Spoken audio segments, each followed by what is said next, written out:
Comment करने से पहले 100 बार सोचो और सवाल मत उठाओ, वरना मेरे से किसी दिन जूते खाओगे। जिस इंसान को इतनी अकल नहीं होगी, बदबख्त हैं ये लोग। अरे पर इन लोगों को शर्म नहीं आती। एमएलए, अरे वो ठेकेदार एमएलए जिनके पास पैसा है, अपने पास नहीं है। 1.5 लाख तनख्वाह है। एक मुलाजिम को पूछो तेरा घर चलता है।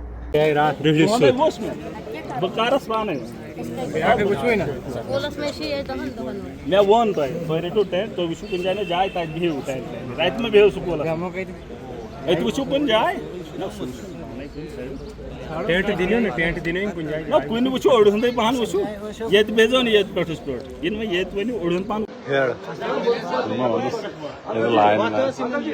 में बहुत सारी चीज़ें मैन मेड भी है और उसके अलावा आप देखेंगे कुदरती भी है ना, नेचुरल भी है। और नेचर के साथ खिलवाड़ और उसके बाद ये ऐसी चीज़ों का होना, ये तो कहीं ना कहीं तय है। केरला के अंदर भी इस किस्म का माहौल मैंने देखा है। लेकिन बदकिस्मती की बात यह है कि जो हम चीज़ें कर सकते थे, चाहे वो सरकार हो या एडमिनिस्ट्रेशन हो, हम वो काम नहीं कर पाते हैं। अब इन आफतों से तो रोकने के लिए हमें कोई प्रोसेस चलाना चाहिए था। उनको बेहतर नाली, जैसे मैंने कई बार कहा है जलसों के अंदर, इजलास के अंदर कि ड्रेनेज का सिस्टम आप ठीक कीजिए। मैंने ये नहीं कहा था कि आप पक्की बनाइए, आप हल्की हल्की जो है कच्ची नालियाँ बना लीजिए, ताकि पानी का अपना एक बहाव बनेगा, वो अपने हिसाब से निकलेगा। लेकिन इन्होंने कच्ची नाली का इंतज़ाम तक नहीं किया। और यहाँ जो ड्रेनेज सिस्टम है वो डिफेक्ट है, जो गवर्नमेंट को और ऑफिशियल्स को करना चाहिए। बस ये चीज़ें हैं, ये कमज़ोरियाँ। और आज रात को जब फ्लड आया है, रास्ता बंद था, तो कुछ लोगों को, 5 लोगों को काम करना है। जेसीबी के ड्राइवर 10 होने चाहिए। 5 एक बारी काम करते, 5 दूसरी बारी काम करते। सिर्फ 10 लोगों का काम था और 5 डंपर वालों का काम था। वहाँ पे भी 10 जो है मैन पावर के लोग होने चाहिए थे। तो शिफ्ट में हमें इस काम को नहीं रोकना चाहिए। जेसीबी हो, एलएनटी हो या टिप्पर हो, ये चीज़ें थकती नहीं हैं।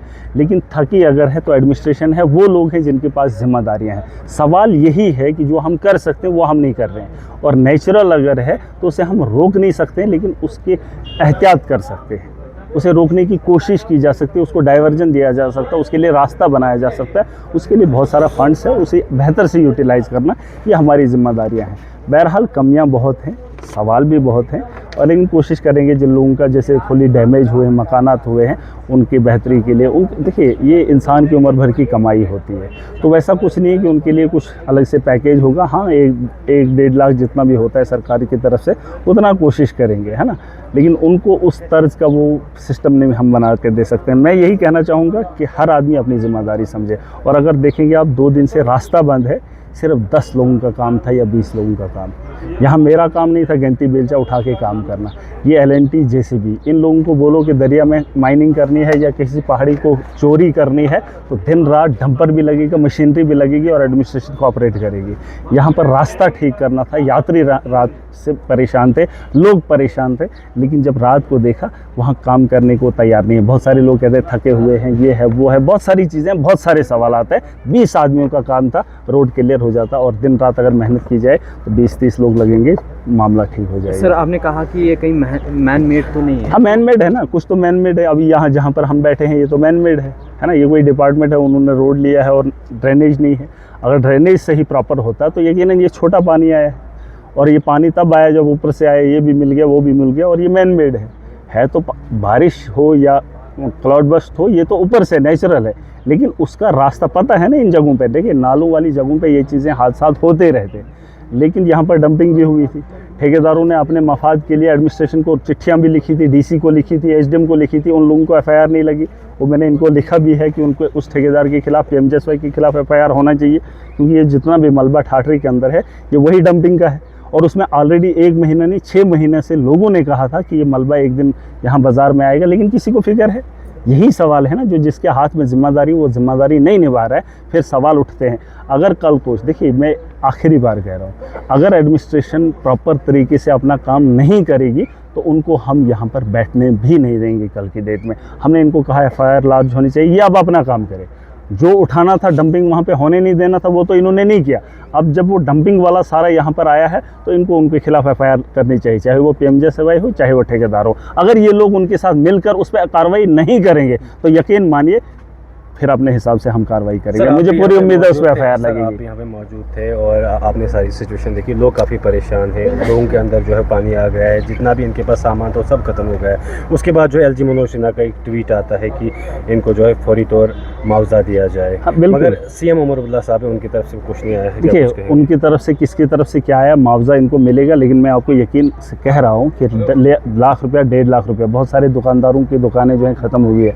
इंश्योरेंस है, वो पता नहीं और भी कुछ पैसा लेते हैं, वो कुछ कहा जाता है उसको, उस किस्म का पैसा लोन उठाया है। मैंने इनको कहा है FIR लगाओ ताकि उसमें कार्रवाई हो और उन लोगों को मदद मिले। यही चीज़ें हैं जो एडमिनिस्ट्रेशन को करनी है। इन आफतों से जिन लोगों का नुकसान हुआ है, जैसे गाड़ियों का नुकसान हुआ है, इंश्योरेंस वाले भी अब टाइम पैसे लेने के वक्त हेलो हाय सर कहाँ पे हो, ये इंश्योरेंस वाले, फिर जब लेने की बात होती है महीनों या सालों जो है इनका दरवाज़ा खटखटाना पड़ता है। उन कंपनीज़ को भी मैं बताना चाहता हूँ जो इंश्योरेंस कंपनियाँ हैं, उस वक्त तुम हमारे घरों में आकर चाय भी पिलाते हो, दफ्तरों में लेकर चाय भी पिलाते हो और इंश्योरेंस करवाते हो, और जब इस किस्म की आपदा आती है और उस वक्त आप मुँह फेर लेते हो और हमें फिर कोर्ट और कचहरियों के साथ खड़ा होना पड़ता है। या तो इन इंश्योरेंस को इंश्योरेंस पॉलिसियाँ देना बंद करेंगे हम, या तो इस हालात में जो गाड़ियों का नुकसान हुआ, दुकानों का नुकसान हुआ, उसमें तो इनकी मदद होनी चाहिए।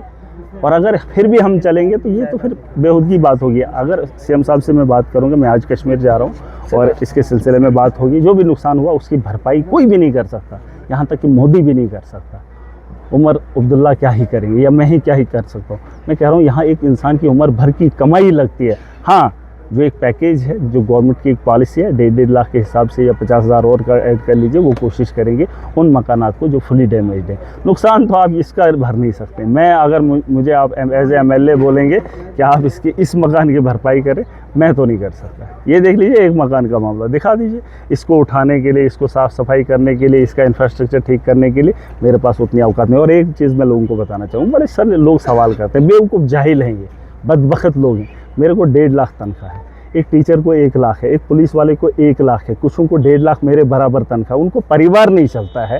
एक परिवार 3-4 बच्चे होंगे, माँ बाप को वो सुखाते नहीं हैं, बीवी और बच्चों के लिए 1.5 लाख उनके लिए कम पड़ जाती है। मेरे साथ जो एस्कॉर्ट होता है वो भी देखते हैं कि महराज हमें खिलाएगा, उनकी भी लाख रुपया तनख्वाह होती है। मेरी 1.5 लाख तनख्वाह है, मुझे परिवार है और 1.5-2 लाख आवाम है। यहाँ तक कि गवर्नमेंट ऑफिशियल को गाड़ी भी है, उसके रहने का रात का इंतज़ाम भी है, वो खर्चा भी सरकार देती है। मुझे रहने का इंतज़ाम भी खुद करना है, खाने का इंतज़ाम भी खुद करना है और गाड़ी में तेल भी अपना खुद भरना है। और इन लोगों को शर्म नहीं आती। MLA, अरे वो ठेकेदार MLA जिनके पास पैसा है, अपने पास नहीं है, 1.5 लाख तनख्वाह है। एक मुलाजिम को पूछो तेरा घर चलता है, अगर उसका घर नहीं चलता है 4 बच्चों पे, मैं एक MLA, अरे इस वक्त भी कपड़े गाड़ी शाड़ी ये कपड़े वो लोग ही देते हैं इस वक्त। 1.5 लाख में गुजारा एक टीचर का नहीं होता, एक पुलिस वाले का नहीं होता, एक ऑफिशियल का नहीं होता, और मुझे बोल रहे हैं MLA है, MLA करेगा। कमेंट करने से पहले 100 बार सोचो और सवाल मत उठाओ, वरना मेरे से किसी दिन जूते खाओगे। जिस इंसान को इतनी अकल नहीं होगी, बदबख्त हैं ये लोग। अरे मेरे पास फंड है, फंड का हिसाब मुझसे ले लो, 5 करोड़ है, 50 करोड़ है, 200 करोड़ है, वो कहाँ लगाए मुझसे वो पूछो। CDF का पैसा है, कहाँ दिया वो मुझसे पूछो। मैंने बेचा नहीं है तुम्हारे उन नेताओं की तरह, उन दलालों की तरह। मेरे पास कोई आएगा उससे 10,000 लेगा, 1 लाख का काम देगा। मैंने आज तक करोड़ों रुपया दिया है। कोई एक आदमी बोले कि महाराज ने इसमें से कमीशन खाई, अरे चिट्ठी लिखने से पहले वसूली होती है। अगर मैंने वसूली की है तो मैं इस वक्त बांटूंगा। अरे इस वक्त लोग मेरे पास डाटा लेके आते हैं, इनको मैं तो उनको पूछता भी नहीं हूँ। जो जिसका है, चाहे वो वोटर है नहीं है, बिना मतलब के वो हिसाब मुझे देना है।